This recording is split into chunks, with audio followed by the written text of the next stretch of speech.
Vipin Agarwal ji, our president, for his presidential address. Please, sir.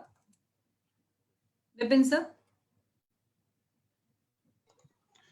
Thank you, Kiranji, for giving me an opportunity.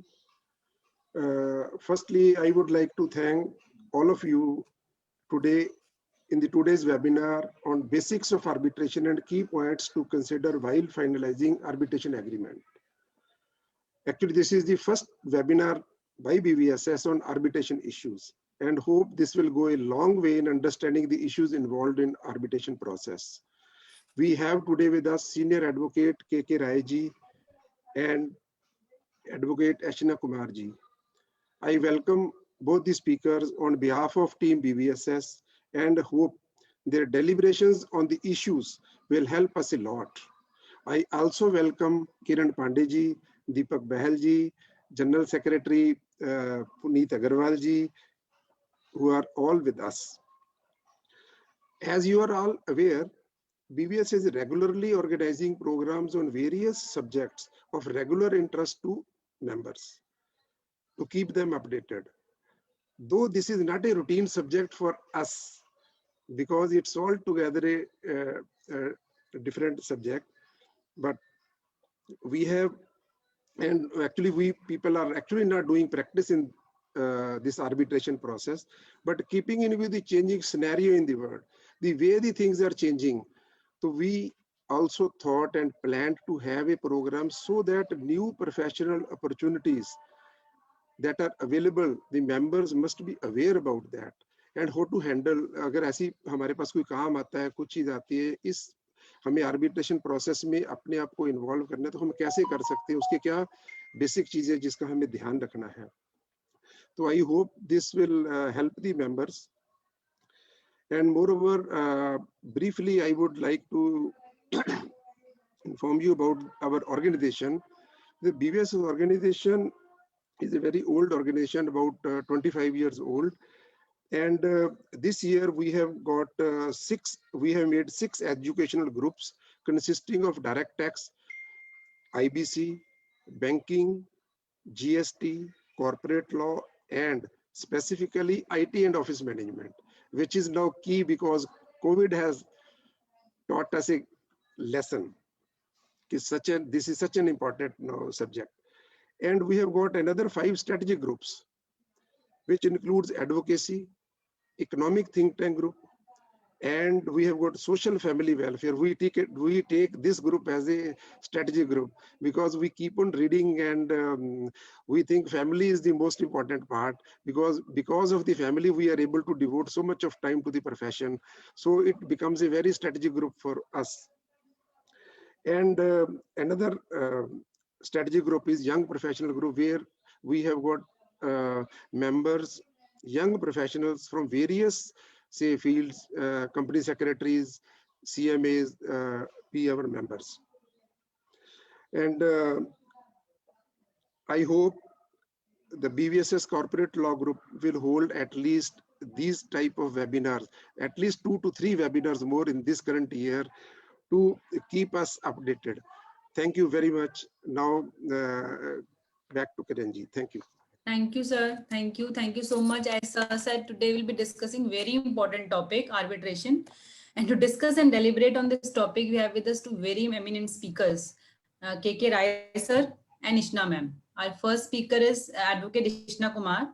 Ishna Kumar is a sole practitioner who practices before Supreme Court of India, Delhi High Court, National Company Law Tribunal, various other tribunals in the matter primarily related to commercial laws. She regularly appears before various tribunals, arbitral tribunal, both in domestic and international matters. She has completed her LLB from Delhi University after completing engineering from Punjab University. I welcome you, ma'am, and invite you for the session. Thank you so much, Kiranji. Good afternoon, Mr. K.K. Rai, Senior Advocate, Mr. Puneet Agarwal, Mr. Sankalp Wadhwa, Mr. Vipin Agarwal, the President, and I thank all of you for giving me this opportunity today to address, and I will attempt that I cover the basics of arbitration and touch upon it in order to understand better what this has to offer us. if I may start, arbitration in India is an alternative dispute resolution. Per se, alternative dispute resolution was recognized and identified in Section 89 of the Civil Procedure Code as long ago in 1908. However, the mode of arbitration being as a mode in terms of alternative dispute resolution only came in with the codification of the Arbitration Act in 1940, which was called the Arbitration Act 1940. And with that, there was the Enforcement of Foreign Awards Act at that stage. However, both of these were consolidated, and what we today have is the Arbitration and Conciliation Act 1996. This consolidation of foreign awards enforcement and the domestic arbitration, which of course includes international commercial arbitration, because under the act, basically any arbitration which is done in India, it is either domestic arbitration between the Indian parties, and even if one party is non-Indian, then it becomes an international commercial arbitration. This act has been undergoing change, and with, of course, a lot of judicial pronouncements coming every day. But also in the past about 6 years, we have seen legislative amendments also, with the amendment of the Arbitration and Conciliation Act 2016, which had its effect from October 2015, and also the amendment of 2019. A further amendment is something the legislature is today anticipating, which was introduced in the Lok Sabha on 4th November 2020 and is pending legislative scrutiny and assent. To start with, the objects of the Arbitration and Conciliation Act is something I would like to tell all of you. So as I said, of course, one, it consolidates. Second, it provides for a procedure which is fair, efficient, and capable in order for an arbitral proceeding to be done in a manner which can sustain which can sustain in law. Then it provides for a mandate that the arbitral tribunal gives reason for the award it renders. It also limits supervisory jurisdiction of courts, arbitration being something where it is believed that the entire matter will be decided. The intervention also was restricted by this enactment in 1996. It also includes enforcement of foreign awards. It ensures that the jurisdiction is limited, and it also provides for, say, there is a settlement pending the arbitration, what has to be done in that regard. Now, the first question, I think anybody when hears of arbitration thinks, is arbitration only of one type, or are there various types of arbitration? So to that, the answer is that under the Arbitration and Conciliation Act, the arbitration is divided in two parts. One is part one, which deals with domestic and international commercial arbitration, and the other is enforcement of foreign awards. Also, the two types of arbitrations that are included are one, which is ad hoc arbitration, and second, which is institutional arbitration. Institutional arbitration meaning thereby where you basically give it to one institution to look at it and decide how to conduct it. Now, part one has various facets to it. The first is what is an arbitration agreement, which is under Section 7 of the Arbitration and Conciliation Act. Second is what kind of intervention can be done by a court in arbitral proceedings, which is covered by Section 5 and Section 8. Then the third is what would be the composition of an arbitral tribunal, which includes, which is basically under Section 10 and 11. Then who is basically eligible to be a part of the arbitral tribunal, and who can really challenge the appointment? Can it be challenged? Is everybody eligible to become an arbitrator? is something which is covered under section 12 to 15. And then there is section 16, which provides for what would be the jurisdiction of an arbitral tribunal. Can the jurisdiction be decided by the arbitral tribunal itself, or is it that the court will look into it? That is what this also codifies. Next, what will be the conduct of the arbitral proceedings, which is from 18 to section 18 to 27. And then if pending, like I said, if pending the arbitration, if there's a settlement, that's covered by section 30. What should be the contents of the award is covered by 31. And if there is an award which has some errors, can you go back to the arbitral tribunal, or do you have to go to the court? That's covered by section 33 and 34. After the award has passed muster, if challenged under 34, it has to be enforced so that you can get what you had to under the award. The enforcement of that is given under 35 and 36. Then section 37 provides for some of the orders which are passed by the by an arbitral tribunal, which can be challenged before the court. So section 37 basically enumerates what all can be challenged. And then there are section 38 to 43. Then there is section 38 to 43, which are miscellaneous provisions. Sorry, which are miscellaneous provisions, which basically allow if there's a lien, it provides for lien on the arbitral award if fees of the arbitrator is not given, limitation aspect. That all is something that's included. This was part 1, and in part 2, which deals with the foreign arbitrations, is something which includes the New York Convention and the Geneva Convention. The Geneva Convention, as on date, has become more or less obsolete because countries are not really a party to it anymore.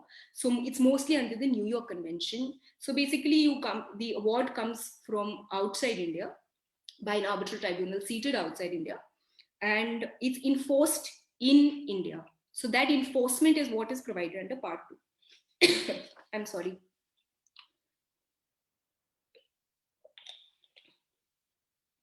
Having given an overview of what the Arbitration Act looks like and what it provides for, I basically refer to what is the definition of arbitration under the Arbitration and Conciliation Act. And like I said earlier, it can be ad hoc or it can be institutional, is what it defines under section 2 subsection A of the Arbitration and Conciliation Act. An arbitration has been defined to mean a proceeding, whether or not it is administered by a permanent arbitral institution or not. Meaning thereby, if two parties, A and B, enter into an agreement and say that, okay, we will appoint a retired judge of the High Court as an arbitrator in case any dispute comes between you and me, that will take the nature of an ad hoc arbitration, because that is something dependent on what the parties want. However, the other is the institutional arbitration, where the parties basically say that, okay, we now are deciding to refer this dispute, if there is any dispute, to an institution, and that institution has some rules. We will follow those rules in order to conduct that arbitration. For example, the Hong Kong International Arbitration, the Singapore International Arbitration Center, and in India we have the MCIA, the Mumbai Center of International Arbitration. These institutions, and in Delhi we have the Delhi High Court itself, the DIAC. So these institutions are something which form part of the arbitration agreement. They write it, and it's basically referred to that institution, or they adhere to those rules. And then, of course, appointments and everything happen in accordance with that. Now, the next question is, what is an arbitration agreement? What would constitute an arbitration agreement at all? Arbitration agreement is defined under section 2B of the Arbitration and Conciliation Act to mean what is included in section 7. So an arbitration, and section 7 basically lays out the ingredients, and it basically says an arbitration agreement is an agreement independent of any other agreement for referring all. So the parties can agree that all disputes or specific or certain disputes which have arisen or which may arise in the future in respect of a defined legal relationship, contractual or not. It is not important that contractually I am bound with you and then I have an arbitration agreement. Even if there is no contract, there is a legal relationship, and you say that any dispute that arises out of it will have to be referred to arbitration, that is sufficient. Now, the form of an arbitration agreement can be in the form of a contract separate from the main contract if there is a contract that exists. And it can also be in the form of a clause. The latter has become a norm now, and most contracts have an arbitration clause, but that does not mean that it does not remain as an arbitration agreement, meaning thereby if the underlying contract is terminated for reasons ABCD or does not remain invalid in law, that cannot take away the fact that the arbitration agreement is not valid. So the arbitration agreement basically survives the other clauses, being an agreement independent, even if in the form of a clause of the underlying contract. Now, the statutory ingredients that are provided state that it has to be in writing, it has to be signed by both the parties. However, does not fixate it in form that it has to be in the form of a one-page document signed by both parties on the same document. It can be in the form of telex, it can be in the form of exchange of letters, it can be in the form of even exchange of electronic record. I write an email to another person. If there is any difference that comes between us with regard to this contract, we will refer it to arbitration. The other side replies saying that, okay, we will do that. That is also sufficient in order for it to constitute an arbitration agreement. So much so, if I invoke an arbitration, I file a claim. So basically the arbitration starts after reference, after the arbitral tribunal is constituted, by me stating what my claim is. Now, even if I put in my claim and in reply to that, there is a non-denial by the respondent, by the other side, that is also will form an arbitration agreement. So it seems that the basis of it is entirely on the conduct and the intent. So the very fact that the form is not important, and eventually you have to look at the intent. If the parties intended to enter into an arbitration agreement, that is sufficient for one to say that yes, there's an arbitration agreement that exists if it's in writing.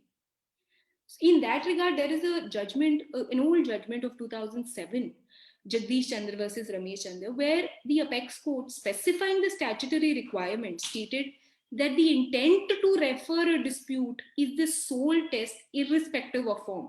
However, it clarified it. There was a caveat that mere desire, if you only say that I want to do it, not that you are doing it, that the want will not be sufficient. Therefore, like we say in if I can say in layman terms, the agreement to sell prior to entering into a sealed deed, that agreement to sell wala, that part is something that you can't say that will be an arbitration agreement. So if I agree to enter into an arbitration agreement, wo arbitration agreement nahi hai, because that's a wish, that's a want. That's what this judgment clarified. And it says, however, it was clarified that the mere desire to refer a dispute to arbitration or an agreement specifying such a desire or hope is not an arbitration agreement. The law has also come to an extent with the judgment of Justice Indu Malhotra in 2019, in August of 2019, where they've said that even judicial orders, so if I'm before a court and the other party is before a court and they agree and it is recorded in the order that any dispute that will arise thereafter will be referred to arbitration, that is also sufficient because it fulfills the criteria of there being an intent, that intent having been put in writing, and also its basis is on the fact of estoppel. Today, I cannot say that, okay, I will get this dispute decided by arbitration in court, get it recorded, and then tomorrow say that, no, I will want to go to court to get that matter decided. I don't want to go to arbitration. So it seems that the basis of the underlying current is estoppel, meaning thereby that once you've said it, you've stated it, you are stopped from saying that no, that is not an arbitration agreement. Here the apex court specifying the ingredients of Section 7, stated that an arbitration agreement can even be in the form of judicial orders, meaning thereby where before a court of law, say in a writ proceeding or a proceeding for appointment of an arbitrator, the parties enter into an agreement, and which, of course, if recorded, becomes an arbitration agreement. Now, having understood what the meaning of an arbitration is, what types of arbitration can be, what is the meaning of an arbitration agreement, the question that really arises is, what is the subject matter of an arbitration? Can all disputes, irrespective of their nature, irrespective of how the agreement is formed, can any dispute be referred to arbitration? So in that regard, the answer is actually no. Not every dispute is arbitrable. There are quite a few disputes which, of course, have a color of public interest in it, which cannot be referred to arbitration. In this regard, the first judgment that had come was of Booz Allen and Hamilton versus SBI, which of course has been repeatedly followed, but the recent one is Vidya Drolia, which basically puts out a fourfold test in order to see what disputes are arbitrable. We are well aware of insolvency. Now, insolvency proceeding is a proceeding, though the petitioner files a Section 7, 9 or 10, but that proceeding, after being admitted, has a repercussion of it being binding all the other creditors, the other financial creditors, the operational creditors. So those are proceedings which basically even bind third parties, are against the world at large.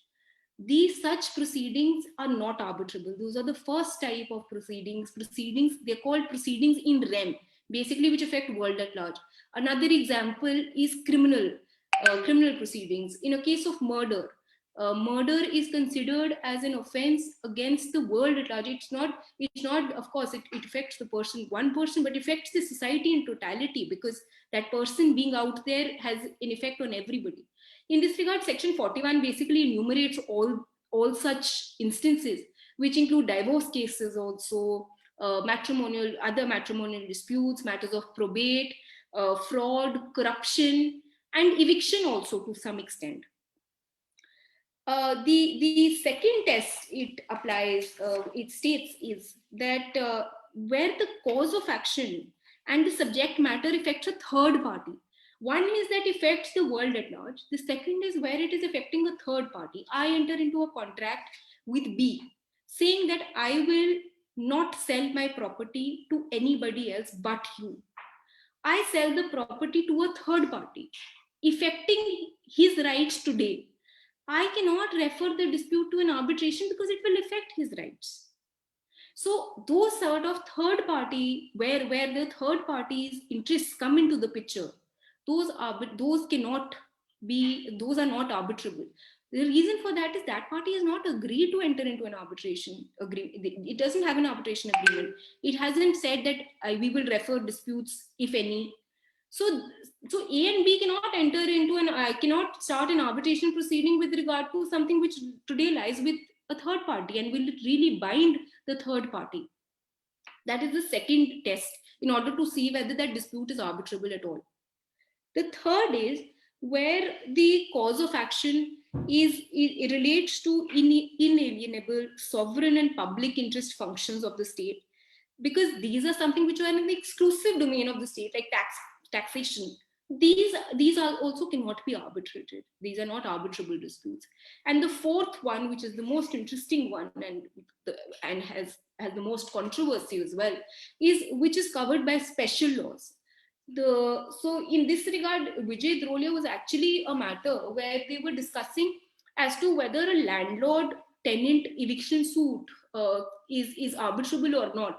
To which the court said that if it is covered by a general rent control act से covered है, या कोई और local law जो उसको special rights देता है tenant को, if it is covered by that, then it is not arbitrable. But if it is covered by your general law of transfer of property, then it is arbitrable. This test, with the fourfold test, is something which has also been upheld 4 days after the judgment of Vijay Dharolia and Suresh Shah, which both these judgments are of December 2020. In fact, for 1 year, we saw a lot of confusion on this subject because Hemangini was on one side, which said that all can be. There was a judgment by the name Hemangini Enterprises. And then Vijay Dharolia, disagreed with it, and it was referred to a larger bench. Having covered what can be arbitrated, what is arbitrable, I come to the issue of what is the role of the court. To what extent can a court intervene in an arbitral proceeding? And that is something that is covered by Section 5 of the Arbitration and Conciliation Act, which very clearly says that intervention of court is prohibited unless mentioned specifically under Part 1. So, except for the purposes as specified under the sections in Part 1, the court cannot interfere. The first section in that regard is Section 8. Section 8 basically says that two parties, if they go for a suit, go to a court for a dispute which is covered by an arbitration agreement. So one party, ignoring the arbitration clause or for reasons otherwise, starts a suit, institutes a suit, and that claim is covered by the arbitration agreements the parties have entered into. The other party has a right.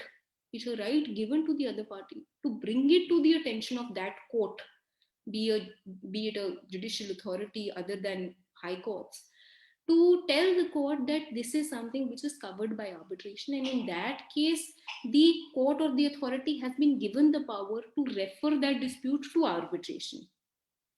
So basically, it warrants an intervention by Section 8, basically warrants an intervention by a judicial authority if the dispute brought before it is the subject matter of arbitration agreement and a party or person claiming through or under him applies for reference to the court or authority. Then the court, what does the court have to see before reference? They have to see, is there an arbitration agreement? Is that arbitration agreement a valid arbitration agreement? So there are basically two tests under 8. One is a valid arbitration agreement, of course, the existence being prior to it, an existence, and followed by a valid arbitration agreement. And this section is preemptory in nature, meaning thereby if it is brought to the attention of the judicial authority at the submission of the first statement of substance, that means जब हमने जवाब दावा file किया, दावा file करने के बाद the first statement that you file in reply to the claim, that reply should state that there is an arbitration agreement.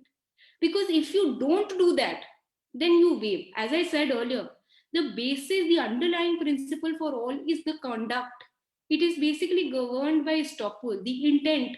All of that is very important. So if one party tries to escape the arbitration agreement and you say no problem, we can escape it, then you have consented to the fact that you are okay to get that dispute resolved not through arbitration agreement, and basically that arbitration agreement with regard to that dispute gets waived and you acquiesce to the jurisdiction of that court.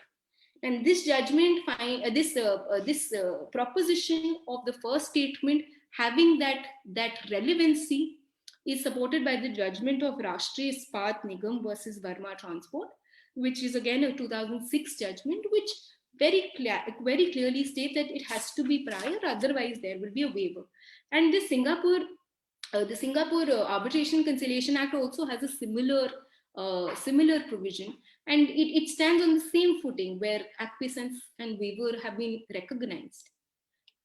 Now, so this was one section, Section 8, where intervention was allowed. Another section which allows intervention of the court is Section 9 of the Arbitration Conciliation Act. And that intervention is basically for interim orders. the interim orders being in the nature that can be taken before, during, or even after. That meaning thereby that if the arbitral tribunal has not been constituted, you've just sent a notice invoking arbitration, or even if you've not done that, and you want that this is something which is covered by the arbitration clause, and you apprehend that the other side will do in the interim something which will basically forfeit your right to by the time the arbitration commences. In that regard, in order to preserve the and secure the goods which are the subject matter of arbitration, one can file a section 9 asking for an interim order that my lords may issue status quo with regard to this in the interim till the time the arbitration is decided. The after an arbitral award has been given, I'll just explain actually. Before, actually, the way the arbitration starts is with the under section 21, where the claim, where the notice invoking arbitration reaches the other side, and it terminates with the rendering of the arbitral award. So after the award has been given, the relief that you can seek in a section 9 from the court, seeking the intervention of the court, is with regard to what has been awarded to you. Basically, in furtherance of the award, you can ask anything so that that subject, that the goods or the subject matter of the arbitration which has been awarded to you is something that you can, after the arbitral award has been rendered, ask the court to preserve. Now, during the arbitration, what is it that you can ask from the court in the interim is only something which the arbitral tribunal cannot give. Meaning thereby, if pending the arbitration, there is an attempt to alienate something to a third party, you can ask for a status quo with regard to that pending, because it affects the right of the third party. The arbitral tribunal may not have jurisdiction to do it. So that is those, and like those are something which are during. So it specifically states what. So that is basically in order to ensure that there is minimum intervention in the minimum intervention by the court in the arbitral proceedings. Next intervention, which is a very important intervention, so much so that it forms the basis on which the arbitration starts, is the constitution of an arbitral tribunal. A lot of times it happens that the parties agree to a procedure, but one of them doesn't follow it. Then you can basically knock the doors of the court and under section 11 and say that we seek an appointment of an arbitrator in accordance with the procedure or any other procedure the court may allow, and both parties agree, and the court states, and there is an arbitrator who is appointed. So section 11 basically allows one party to approach the court in case of failure or disagreement on the appointment of the arbitrator. In this case, the High Court is approached in case of domestic arbitrations, and in case of international commercial arbitrations, it is the Supreme Court. In 2000, there was a lot of confusion as to whether the power of appointment and delegation of the power to appoint by the High Court, by the Chief Justice, and the Supreme Court, whether it's administrative or judicial. In 2000, a judgment by the name Konkan Railways had come, where they had said that actually this is in the nature of administrative. However, SBP Patel, which was versus Patel Engineering, was one judgment which overruled Konkan and said that no, it's actually a judicial function that is being done by the courts. And however, the ambit then was a part of it has been overruled, and I'll just explain that. But then it was that that the court has to look into the jurisdiction, the existence of the arbitration agreement, whether the claim is time barred or not, whether the person making the claim is a party to the agreement or not, and whether they are entitled to seek an opinion. They were even entitled to seek an opinion from an institution. The ambit of section 11 at that stage was quite wide as compared to today. Today, by the amendment of 2016, effective from October of 2015, was only to limit it to the examination of the arbitration agreement. Now, if I look at section 11 vis-a-vis section 8, there has been actually a conundrum in terms of Supreme Court judgments as to whether section 11 includes only existence, meaning thereby that arbitration agreement enter hua hai, bas, that is it. Yeah, they will have to look at the validity of it also, in terms that whether it has disputes which are covered by the clause, whether the notice invoking arbitration वो उन चीजों में जा सकता है कि नहीं, whether वो valid है arbitration agreement या नहीं under law. Those issues were something which seemed to have been separated by the amendment. That's my opinion. In my opinion, it seems that it was separated.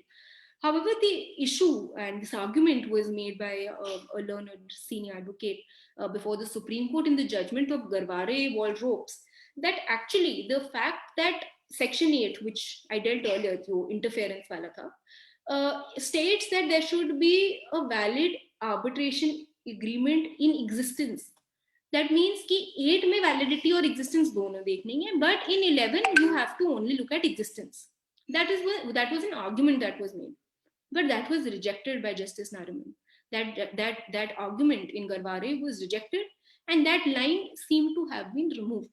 And that judgment today has been upheld in Vidya Drodia, which I was referring earlier also. A quite exhaustive judgment covering quite a few aspects of the Arbitration and Conciliation Act. And that judgment upholding this basically takes away in my submission, the entire basis of the amendment that had come to Section 11, by now stating that existence will also include validity. Now, and in Garware, actually, the issue was whether a contract which is entered into between the parties, if it's insufficiently stamped, then can the arbitration agreement in a Section 11, when we're appointing a judge, can the agreement be impounded? And that question then again arose in NN Global recently, and the court has now referred it to a constitution bench as to whether insufficiency in stamp duty, which we pay जब हम stamp duty करते हैं, अगर वो underlying contract में insufficient hai, will that make the arbitration agreement which is in it in the form of a clause, will it make that also invalid? That's a question still has to be decided. NN Global says that no, it will not be. Garware says, which upheld by Vidya Drolia, that it is. So therefore today that issue is still pending, and I hope it goes on side of NN Global, because I think that really does not invalidate. So this was with regard to the intervention, various stages at which the courts can intervene. Another intervention is where an ineligible arbitrator is appointed, and you want to challenge his appointment because he is, as a matter of fact, कोई conflict है, 3 से 4 arbitrations उस party के लिए कर चुके हैं. There's a specific schedule given stating what all grounds are there in order for a person to be eligible to be an arbitrator. If there is any conflict in that, there is a challenge under 1314 which is given, that can be adopted either before the arbitral tribunal itself or before the court. But the question still remains, and that's again a question which is open today, is that if the person is ineligible, can he still appoint somebody, and will that appointment be eligible? So that again, there is again a confusion going on that aspect. However, it is very clear that somebody under the schedule and under Section 12, if it's ineligible, he or she cannot be an arbitrator. And on that very ground, an arbitration actually cannot sustain further, and gives a valid ground to set aside, get the appointment set aside, and get somebody else appointed or substituted. So that the ineligibility aspect, that conundrum, I won't bother you with the judgments because I don't think that's needed. But after this comes what is Section 16 of the Arbitration and Conciliation Act. Now we saw what is an arbitration, we saw what is an arbitration agreement, we also saw what disputes are arbitrable, we then saw what is the grounds on which the courts can intervene. Now, because Section 8 and 11 are now restricted to only look at the validity and existence, the remnant of it, meaning thereby whether the arbitral tribunal has jurisdiction to look into the issue before it or not.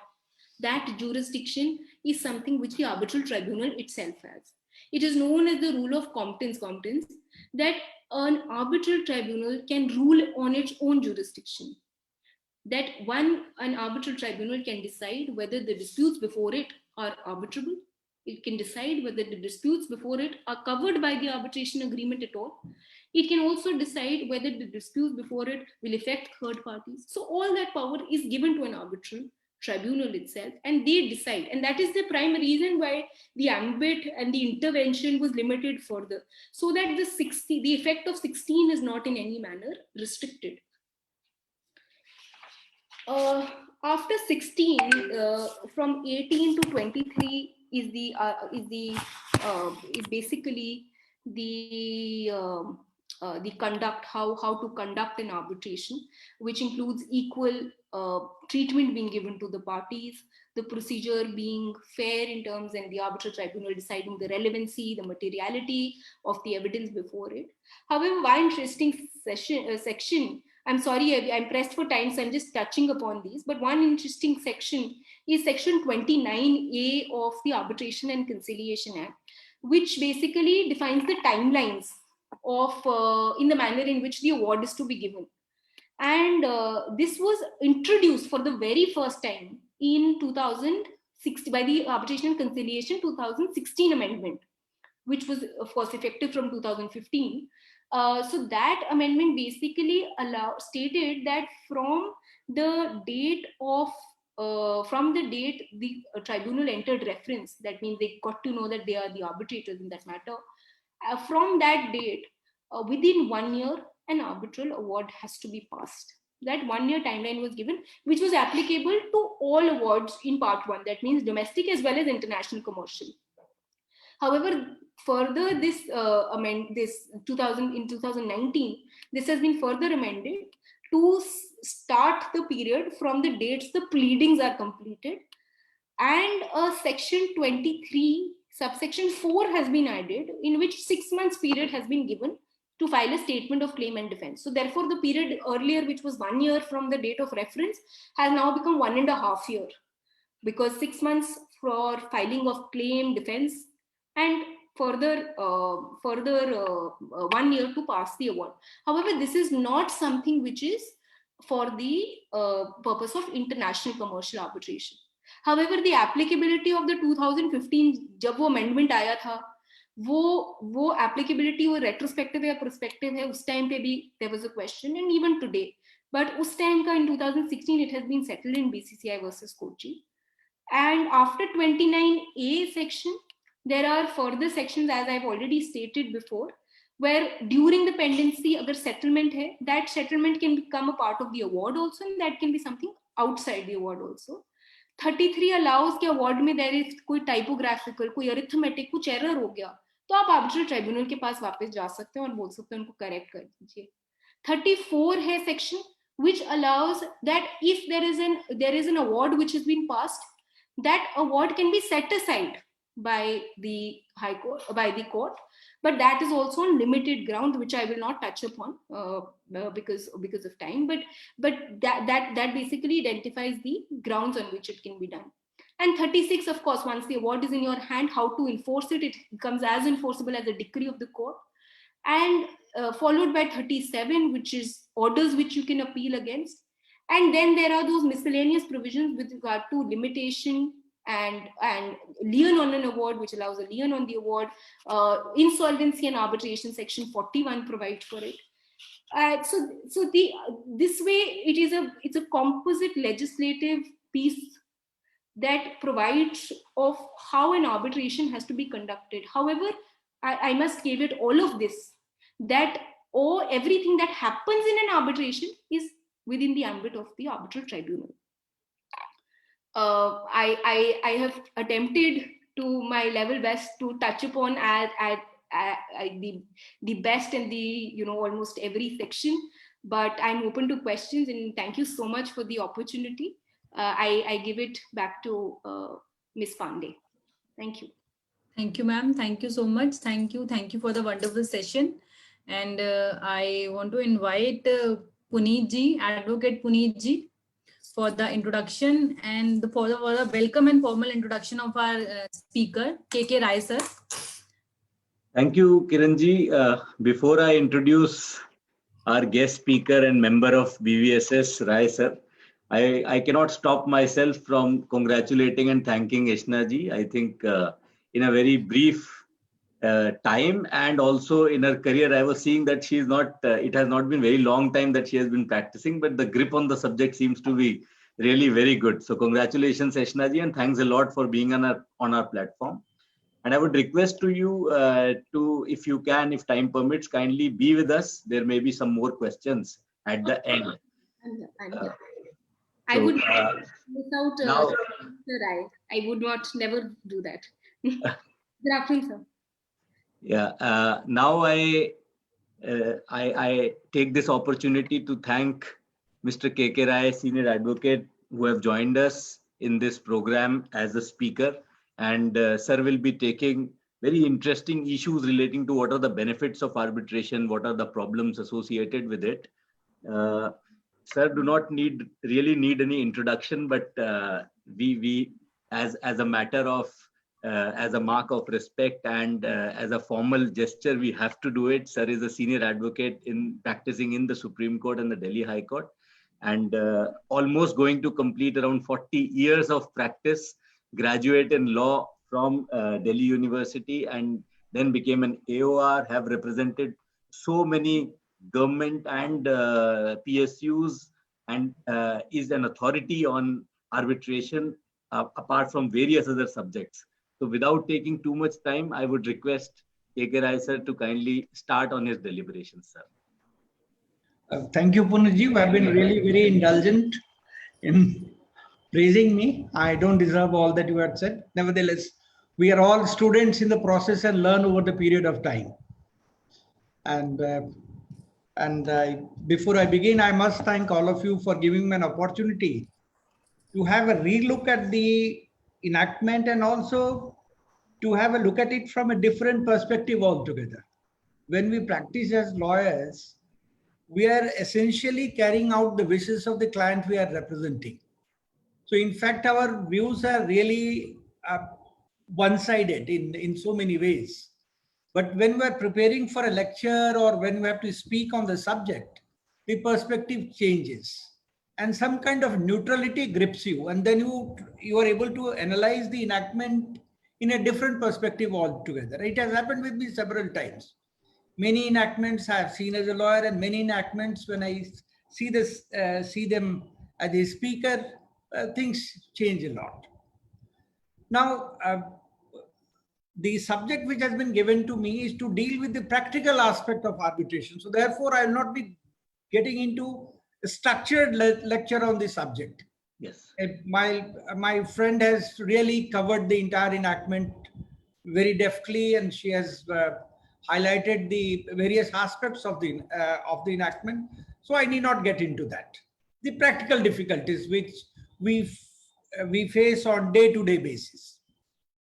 The first and foremost question would be, why this arbitration when we have a legal system in place all over, where there is adjudicatory system right from the below to the Supreme Court?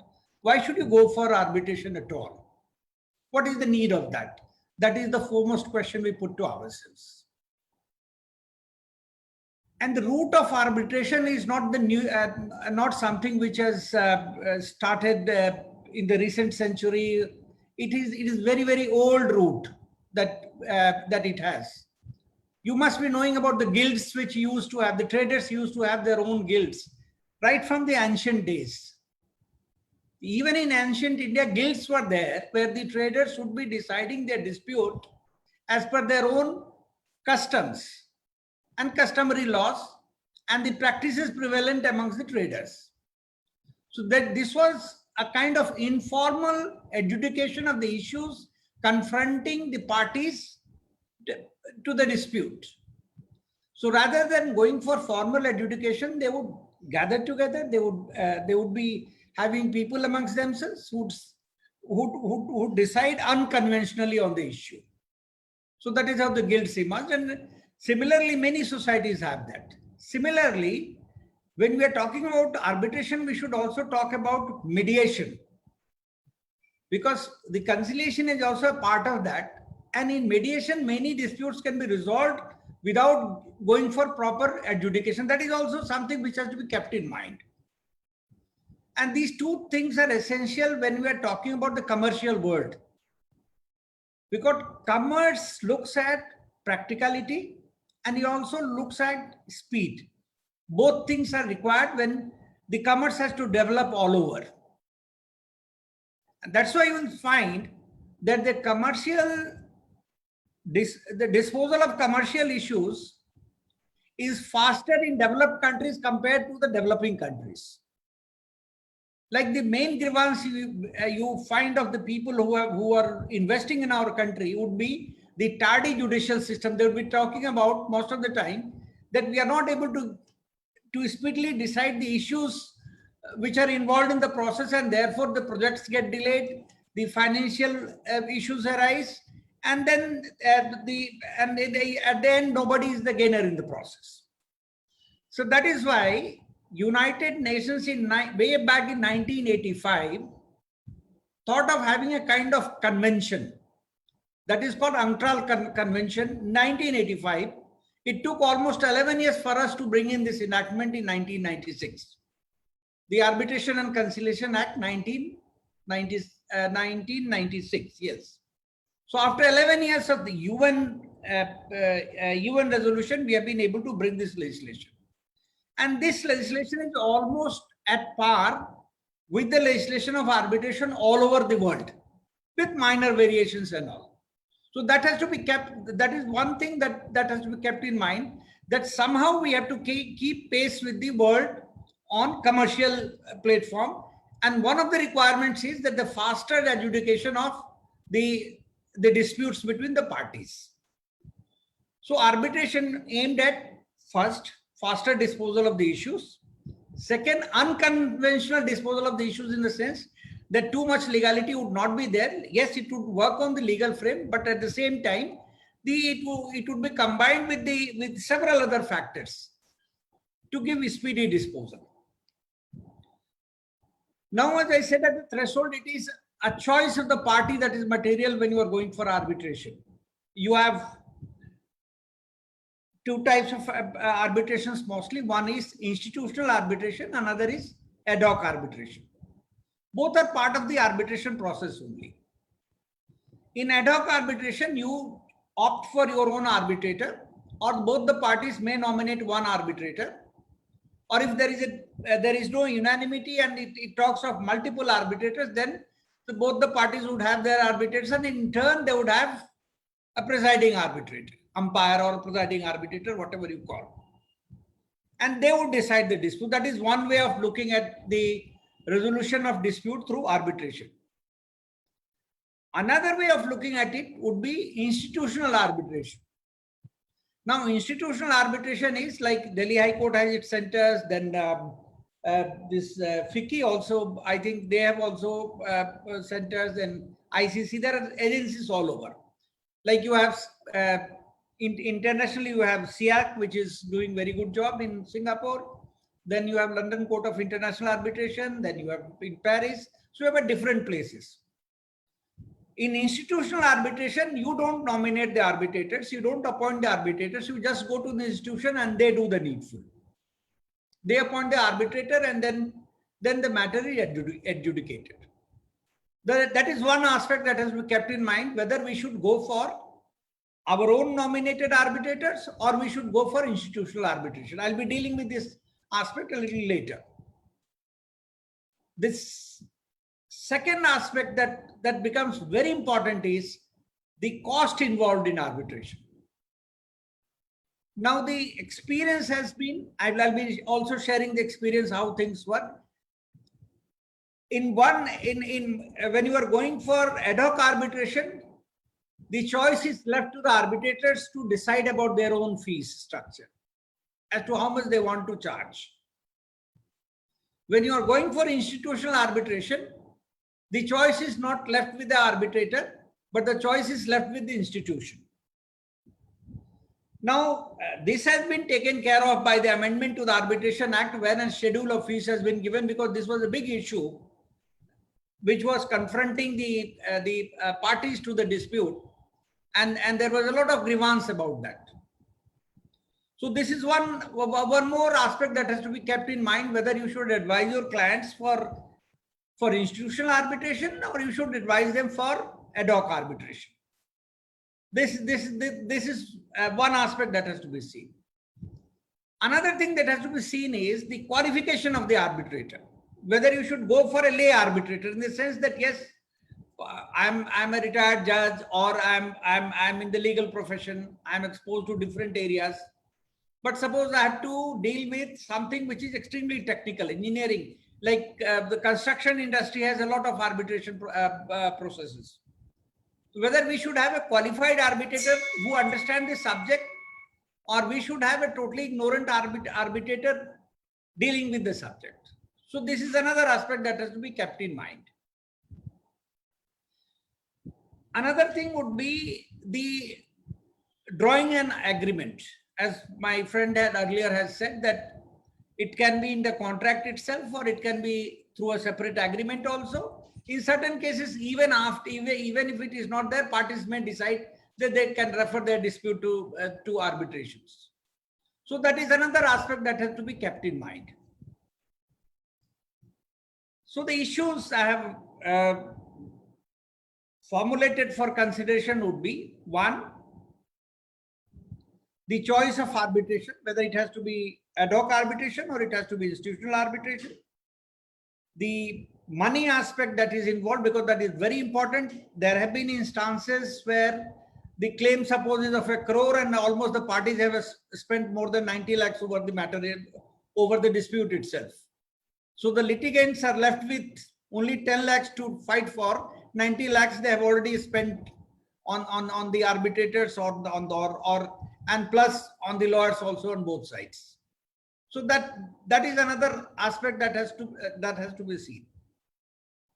Now I'll deal with the defects in the system. What happens? What is the experience of people when they are going for ad hoc arbitration?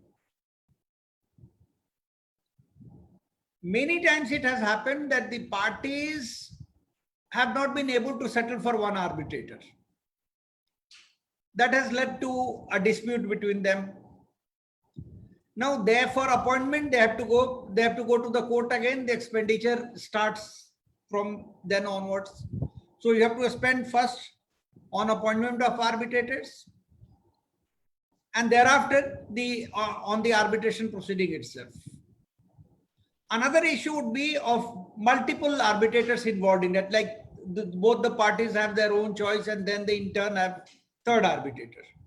Now, the things which could be settled for one arbitrator, reducing the cost, now you have to pay for 3 arbitrators. That is another unfortunate situation that arises. Another problem arises when you leave the arbitrators to decide on their fees. There have been instances where the sittings have been for 2 hours, 3 hours, 2.5 hours. And each arbitrator has charged 5 lakhs for one sitting. Now 3 arbitrators, 2 to 3 hours is being spent, and 15 lakhs have gone on the arbitrators alone. I sometimes wonder that are we in a third world country, or are we in a developing country, or are we in a country where everybody is so rich that they can spend this kind of money? And mind you, this money is being spent either by the public sector undertakings or by the public limited companies. In both the situations, the money involved is that of a common man.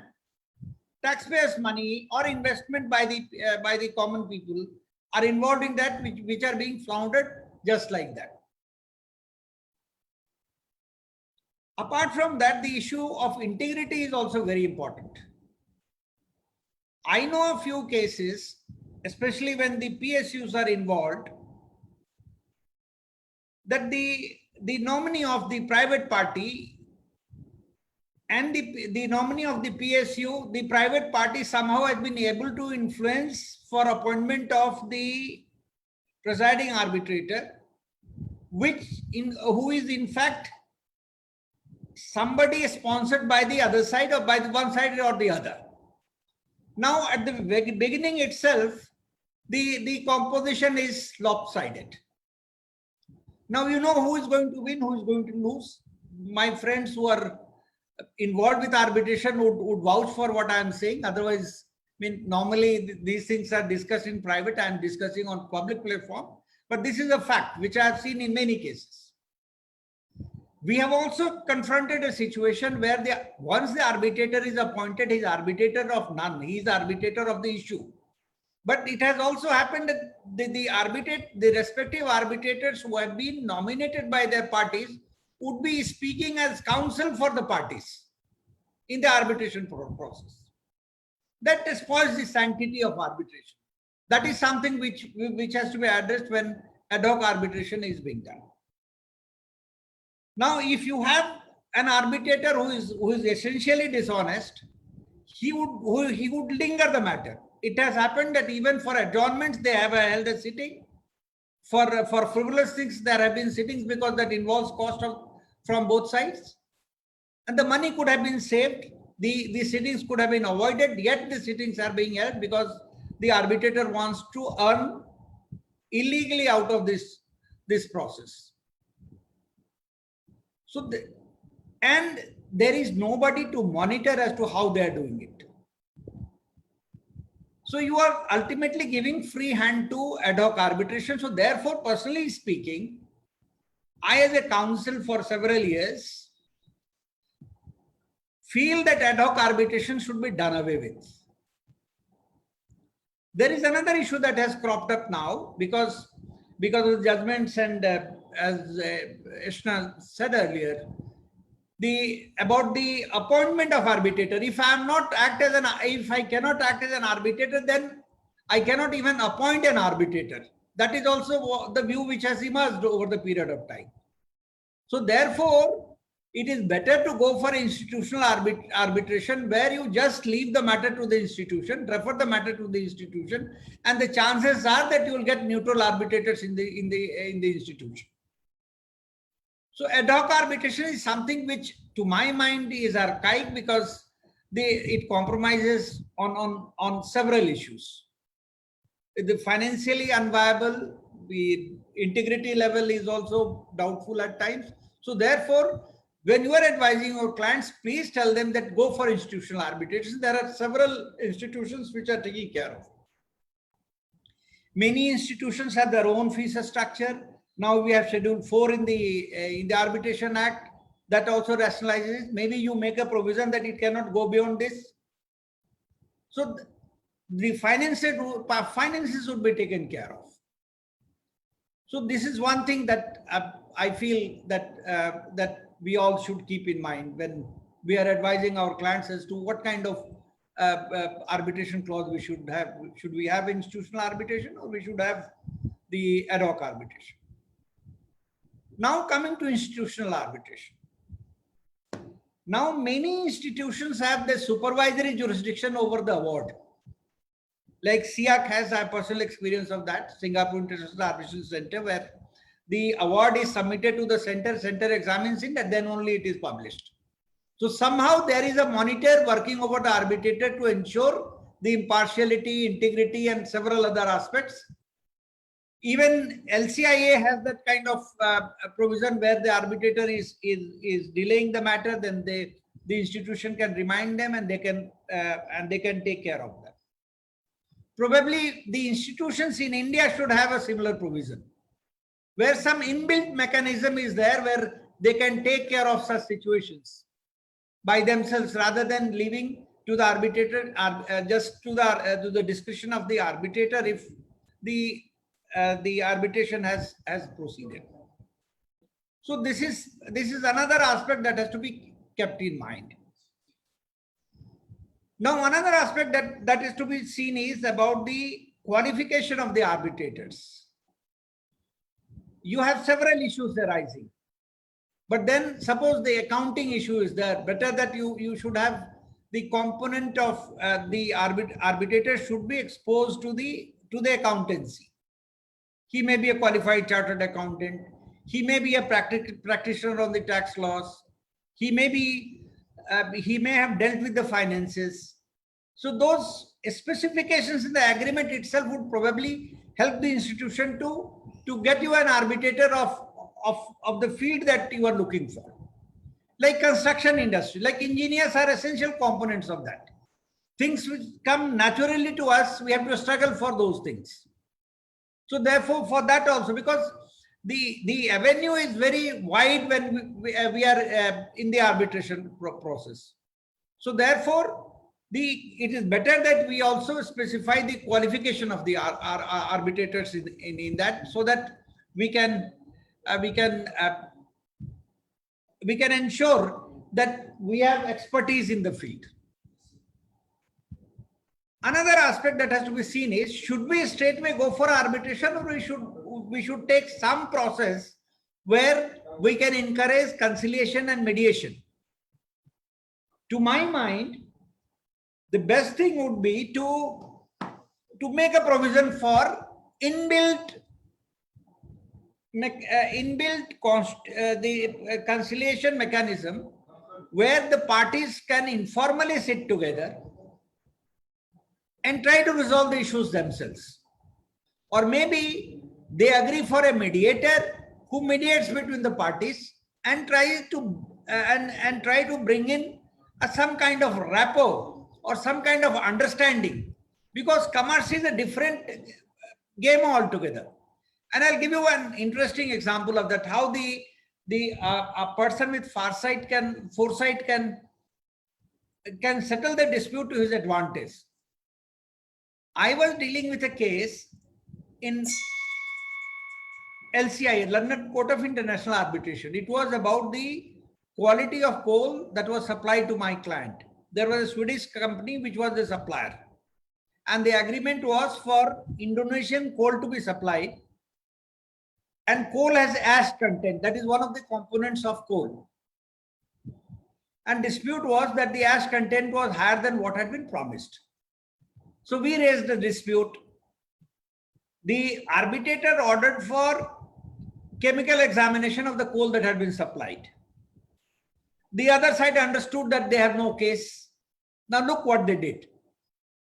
They approached the person whom they had supplied the coal, and they said that instead of Indonesian coal, we will give you Australian coal. We'll also give you discount which will take care of the losses you have suffered. You do business with us and compensate yourself in that process. The matter got resolved. Now look at the benefits which have taken place in this.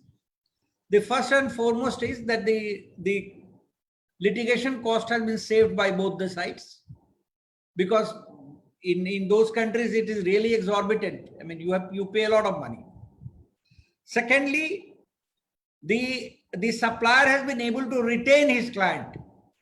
Suppose there would have been adjudication, the damages would have been awarded, he would have paid and he would have lost the client also. But he regained the client. He did business with the client. He didn't lose the client. And thirdly, it was a win-win situation for both the sides. Now look at how we look at these things. There have been instances I myself handled in commercial matters where initially I have advised them that financially it is not viable for you, because in the long run you would be spending more than what you would be saving in the process. But then ego hassle came that no, I have to teach a lesson to the person. It had continued for years and for no gain to either side. So therefore, it is the interest of the commerce that there is amicable settlement of disputes between, amongst the parties. An amicable settlement can come only when we encourage conciliation, we encourage mediation. And arbitration should be the last option. So therefore, it is essential that the agreement, when we are advising our clients for an agreement, we should advise them for this kind of conciliation or mediation before they go for arbitration. And in one of the cases, Supreme Court has said that if there is such clause, then invoking arbitration would be premature. You must exhaust that. So therefore, probably all of you can think on these issues that how to ensure amicable settlement of the issues around, so that the people we are advising are able to do the business they are intending to do rather than getting into litigation. Another aspect that has to be seen is, and which has been taken care of in the Arbitration Act, is about time frame. Like 12 months under the new amendment, the time frame that has been given is 12 months from the date of completion of the pleadings. Then 6 months, the parties themselves can extend. Beyond that, it is beyond their capacity. It has to be extended by the court itself. There is also a provision that arbitrator can be removed if it is found that the arbitrator has been guilty of negligence or guilty of delay. One of the disqualifications that has been enumerated is the arbitrator, while giving declaration, has to keep in mind that to be able to deliver within 12 months. So that speed, one should see that speed is ensured. Both sides should get into that process that it is completed. One of the benefits of this fourth schedule to the Act is about where the schedule has been specified and where the arbitrations have been referred with the condition that this schedule has to be followed. The arbitrators have been fast in disposing of the matters. While earlier they would be slow in disposing of the matters, now there is eagerness to see that it is over as fast as possible because the fees is prefixed. So the prefixation of fees has accelerated the process of arbitration, and that is good for all of us. So this aspect again has to be kept in mind. These are few areas where probably we can be cautious about, and then probably the arbitration clause will be more effective if these concerns are taken care of. So I think this is all that I feel are important gamuts. Rest, I invite questions, and any problem, anything is there, I'll answer them. Any concern, I'm willing to address it and then see how we go about it. Sir, I think extremely practical points you have made, and in fact, you also mentioned one very interesting thing, that generally we discuss these things in private, but these are issues, I think, which are now writ large, as we lawyers call it, writ large. So very interesting issues indeed you have brought. Sir, unless others have any questions, I'll raise 2-3 issues, sir, if you can elaborate them slightly. All right. As we mentioned that most of our members have more been practicing on the financial side, auditing side, or secretarial side, but they are not too much exposed to issues relating to arbitration or arbitration as a practice. So I would request you to kindly elaborate that what can be the professional opportunities for finance and accounts professionals in arbitration field, and what kind of development of this field do you see in years to come? And I would also then request Ashna ji to give her views on this. See, one of the qualifications which I saw in the schedule is that the chartered accountants are qualified to be arbitrators. That is one of the clauses which I have seen. And there is a reason for that. Arbitration mostly involves commerce. Commerce involves finances. And financial issues are intricate issues now. They're not as simple as they appear to be. It's not mathematical issues which are involved, because there are many manipulations through accounting also. You remember there was a case where the Justice Kapadia, since he had that finance background, he could understand how the contract terms have been manipulated through accounting to favor a particular party. So wherever intense or intricate commercial disputes are involved, the people concerned with finance or accounting would be involved. Now, I think even these share markets there, they have their own, I think, arbitration institution is there. They have. And essentially it deals with the commercial aspect of it. Now, there are agreements where intricate finances should be involved. There also the chartered accountants should be of great help to the for arbitration both ways, as an arbitrator as well as pleading for the clients on behalf of their clients on financial issues. So the finance being integral part of arbitration would involve the chartered accountants in any intricate financial dispute. So there they can see their opportunities. Ashnaji, would you like to? Yeah, I would just like to add what Mr. Rai said. So I think one more opportunity in addition to what Mr. Rai said is an opportunity to be an expert before an arbitral tribunal, where under section 26 an arbitral tribunal has the right. So either they become a neutral expert appointed by the arbitral tribunal, or they become a party appointed expert, because as Sir said, that every arbitration has financial components to it, because the claims and the counterclaims usually include a component of damages. So now, in proof of those damages and with those judgments of proving actual loss in every case, it has now become very important. We need helps of experts in order to explain financial statements and whether amounts have been debited, remitted. So that's one aspect I see in terms of domestic arbitration. But in terms of international commercial arbitrations and foreign arbitrations, I also think they can become expert in terms of proving law as a matter of fact. So I know as a matter of experience. So in Singapore, if the contract between the parties says that Indian law will apply, so Singapore law, actually being the law of the arbitration, will provide to prove Indian law as a matter of fact.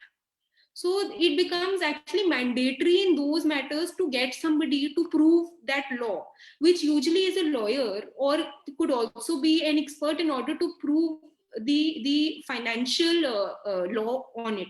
So maybe somebody who has a combination of say finance and law would be of course the best, but even a person who has financial knowledge of it can come as an expert before foreign tribunals.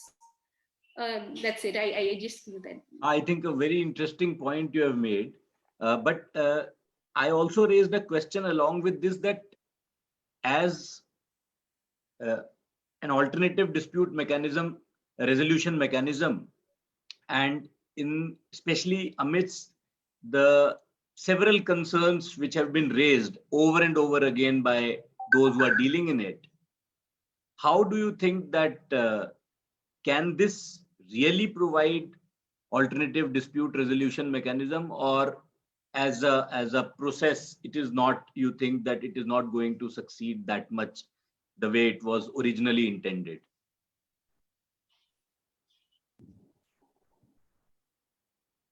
Do you want Mr. Rai would answer?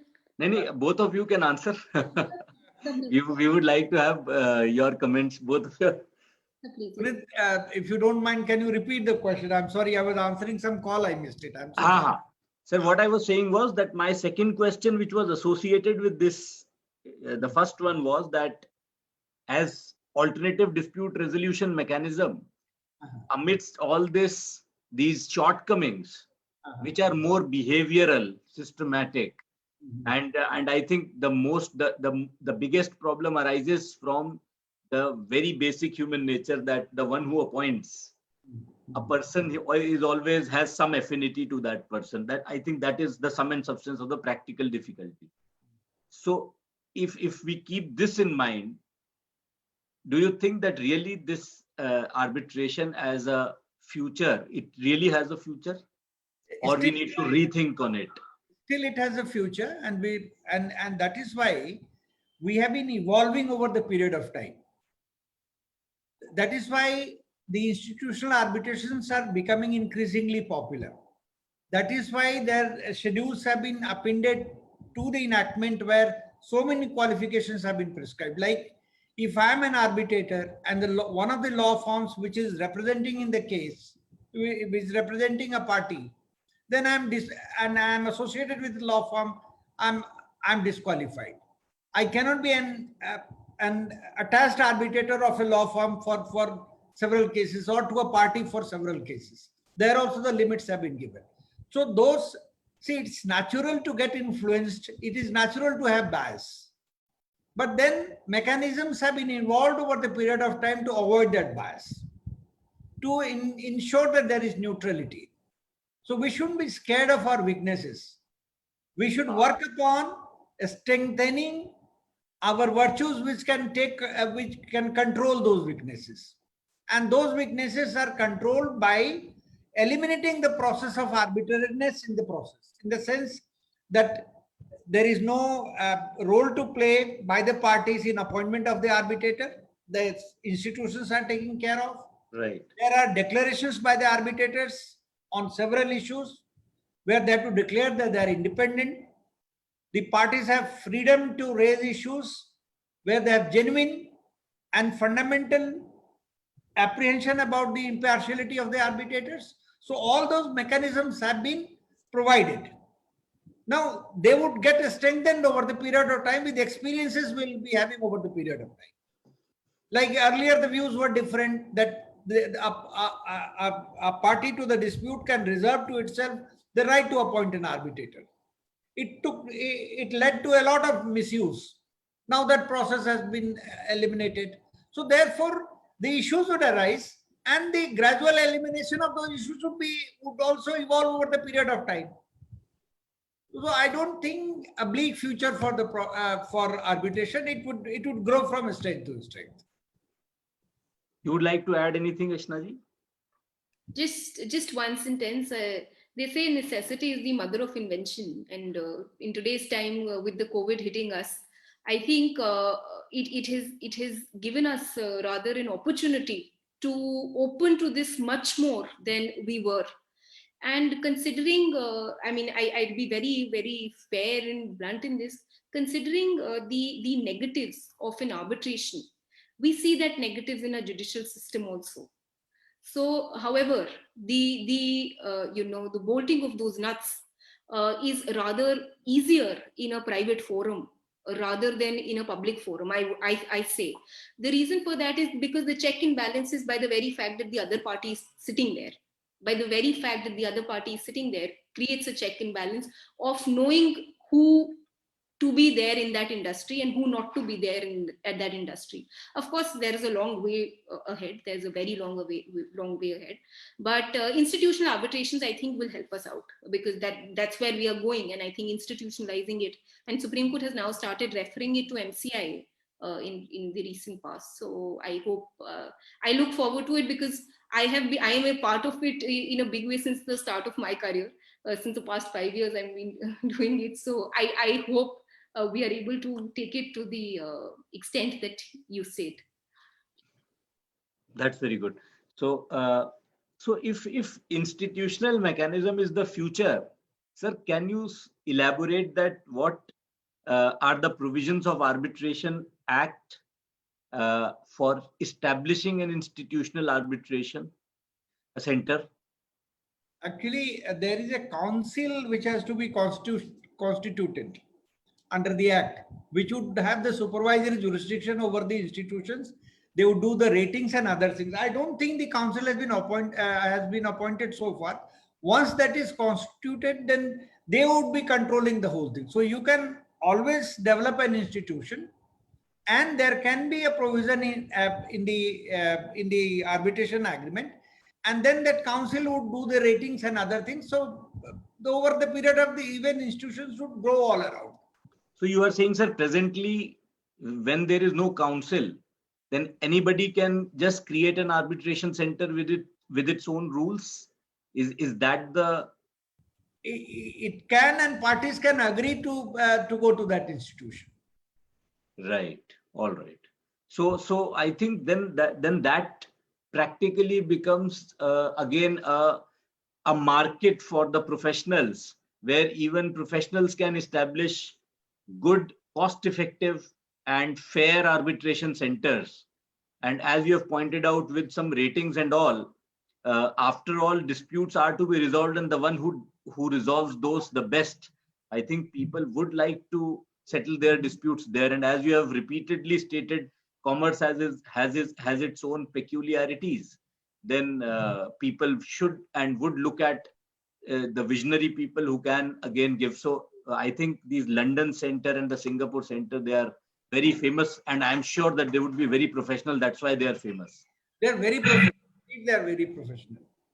Right. See, what is important is that the integrity level has to be maintained by the institution. Right. It Right. should not be a center of racket, in the sense the people are doing, I mean, they are accommodative in every manner for the clients who are willing to pay. No, an integrity level would ensure this success in the long run. So I think we would be, as BVSS, taking much more help from you, both of you, sir and ma'am. So that's the questions that I had. Any other from the panel? If you have any questions, or anyone who are those who are viewing, if you have any questions, you may let us know. Otherwise, I think there is none. So Sankalp ji, I would request you to kindly. Deepak ji का question हाँ sir, please. Deepak ji का question है Deepak ji Deepak ji unmute कर लीजिए please.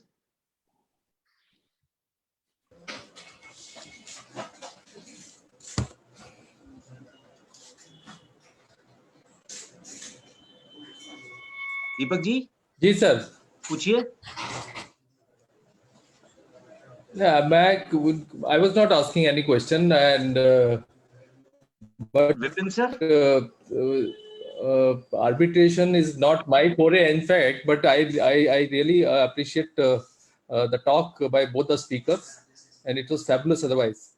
And they gave us a very in-depth knowledge about the arbitration, and otherwise it was fine. So I do not have any question at this moment, but definitely, as discussed, that it should be an opportunity for the chartered accountants to have arbitration as a profession. So as a profession means they get also opportunity to be appointed as arbitrators. So that is a good thing, and we should also explore this area. We being chartered accountant in this area. So Advocate KK Rai has. Sorry, I wanted to tell one more thing. They can get themselves enrolled as arbitrators with these institutions running the arbitration centers. They are qualified to be enrolled. I think, sir, this one part, if I am not wrong, we as chartered accountants, though I practice as a lawyer, but I have done CA as well. So in CA, they are still not teaching arbitration. So apart from that, they are teaching so many commercial subjects, be it accounting, be it auditing, it may be corporate laws, and many of those corporate laws in a great depth. They are teaching indirect taxes, direct taxes, accounting standards, international accounting standards. But I think this one subject, which basically forms part and parcel and very genesis of the accountants and finance and accounts professionals, is somewhere it is missing. And that's why that was the whole idea why we thought that we must have this program which touches upon the basics and the benefits and disadvantages and what can be the professional opportunities. So thanks a lot to both of you, sir, for bringing all those things. Yes, sir. You want to say anything more, sir? Yes. Apart from arbitration, there should be in-depth study of mediation also. Right, sir. Mediation is an area which we tend to ignore. However, I feel that mediation is a field that can throw a lot of opportunities for the parties. Because you are resolving your disputes without becoming enemy to each other. You end up as a friend, with resolution of the disputes between each other. That is the beauty of mediation. So I that think, sir, you have aspect given is us a nice suggestion on that encouraging part also. newcomers. I We, think, we will definitely take your expertise on that as well, sir. Vipin sir, you were saying something? yeah, I was saying, I actually really like this idea of mediation, Yes. because whatever we can do at a cost-effective way and easy way, I think that is the best one.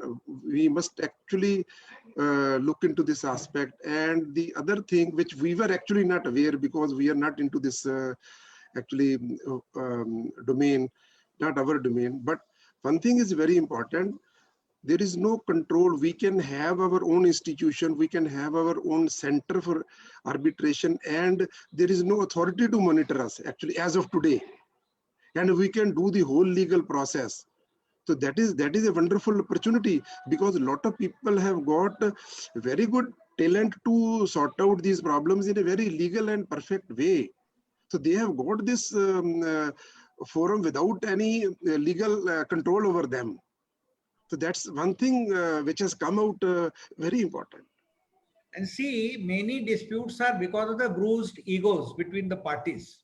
Yes. Yes. Sometimes you are too hurt to compromise, and you decide to teach a lesson. The only thing is that I'll give you example of one arbitration that we had. That was in Bombay. See, there was somebody was using the port, private port. But then what he did, breaching the agreement, he went to some other port. So that gentleman felt very hurt that when he needed my help, I helped him. Now that he is successful, he has gone to somebody else. And then the dispute arose.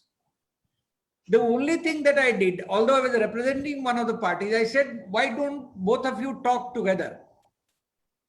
We talked. I mean, I saw to it that both of them sit across the table and settle their issues, and it really got settled, because that man's ego was satisfied that this man has now come to me, talking to me and saying that I am sorry for what I did. And he said that then I have no issue, I withdraw my case. Otherwise they would have ended fighting each other. And as Sir, the only loss was yours. The only loss was yours. Pardon, sir? The only loss was yours. You did not get your arbitration fees.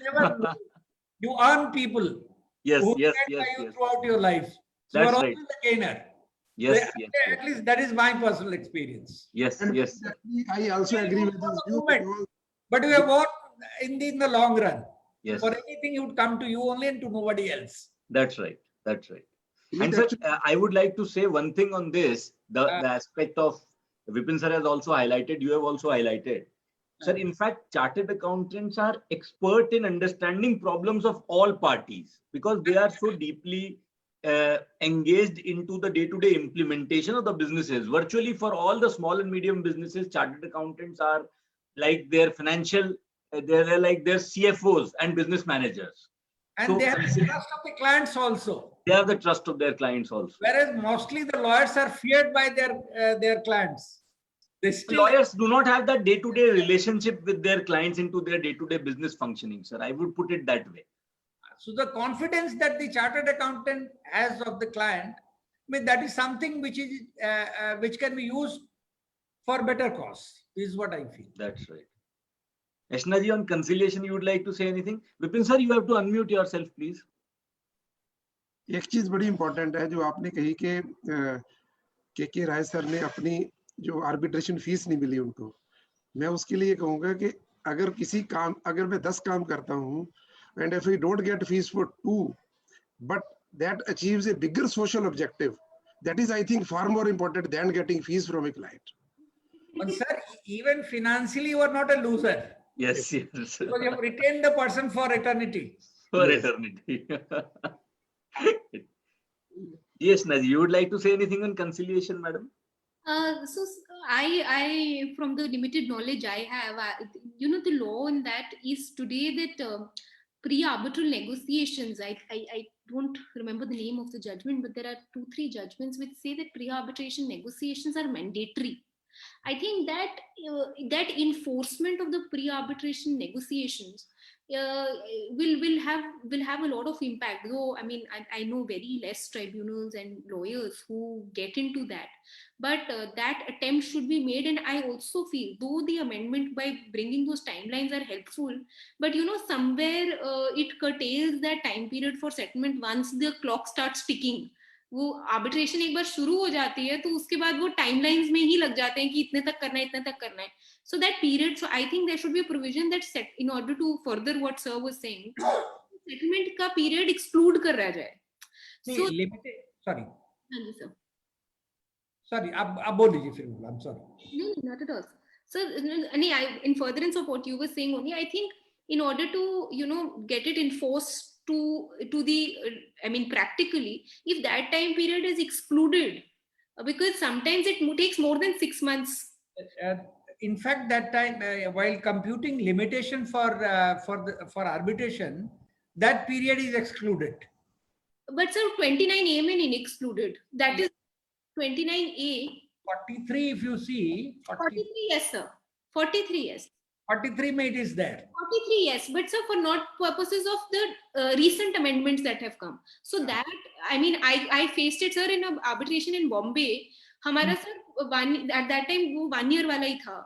So in fact, 4 months we took in settlement. After that, we had no choice but to tell the client that you quickly settle in the next month. Otherwise, we have only 8 months to get an award. Maximum we can get it extended by 6 months. And at that stage, so the law was not very clear that how will the courts react in a further 6-month extension. So that I think if it can be included, it can actually get to what we are talking about. So maybe. Because the Act also visualizes that even during arbitration, there can be conciliation. 31, 30 talks about it. Absolutely. So, In fact, sir, अगर हम देसी भाषा में बात करें तो हमारे यहाँ पे तो सिस्टम ही यही था. No one used to go to the court. They would sit together on a chopal and decide their disputes. This conciliation which you are referring to is nothing but that. हाँ, panchayat system और क्या था? Panchayat system वही है. Community panchayat, caste panchayat, village panchayat, they were all informal ways of settling the disputes. Correct. And ultimately, sir, they were very cost effective, and as you rightly mentioned, people generally ended up without a fight. It was a way in which people settled their whatever they had in their mind. But yes, then thereafter it was not as if they cannot even face each other. कई जैसे matrimonial disputes में कई बार ऐसे होते हैं, bruised egos हैं, थोड़ा सा दोनों तरफ एफर्ट लेने के बाद से कई चीजें अपने आप सेटल हो सकती हैं. I remember a sister filing case against the brother in that lok adalat. She started crying and saying, ये मेरा भाई है, मुझे कभी पूछता नहीं कि मैं किस हालत में हूँ, मुझे इससे लड़ना अच्छा लगता है. And she started crying. The brother also started crying. The matter ended then and there. Business जैसे मैं आपके साथ कर रहा हूँ, मैं छोटा पार्टी हूँ, आप बड़े पार्टी हैं. हो सकता है कि मैं कुछ हो जाए जिससे मनमुटाव हो जाए, but then probably if you take care of that मनमुटाव, probably that problem would also vanish. Correct. There the conciliation plays a great role. Mediation plays a great role. I think sir, this last 15-20 minute discussion sums up the importance of arbitration and conciliation. So the first question is now practically it stands answered. Those who are in litigation would know the futility of litigation. That's right. Do the survey how many lawyers fight their own cases. हम कभी मुकदमा लड़ते हैं? नहीं लड़ते हैं. so true. You're right. Vipin sir, should I invite Sankalp ji for the vote of thanks? Anything else in between? No, it's all right. Sankalp ji? Anji. So I'm very thankful to Senior Advocate KK Rai ji and Advocate Ishna Kumar ji. I think if a teacher actually can explain the most complicated things in the easiest of manner, he's a very successful teacher. So in today's session, I was the person who was sitting, who has nothing to do with the legal field, but I had a very fruitful deliberation because I could understand this concept in a very beautiful and easy manner. So I'm thankful to you. Also, I'm thankful to Advocate Puneet Agarwal ji and Vipin Agarwal ji, our BVSS president, for making this discussion very interactive. And I'm thankful to the BVSS members who have attended this program and our convener Kiran Pandey ji and co-convener Deepak Bahal ji for the BVSS Laws Committee Group conveners for initiating this program for today. Thank you, everyone. Thank you all. Thank you. Thank Thank you, sir. Thank you, ma'am. Thank you, ma'am. all. Thank For you. giving us this opportunity. Thank you very much. Thank you. We are grateful, sir. Thank you. Thank you, Puneet ji. Thank you, Ji.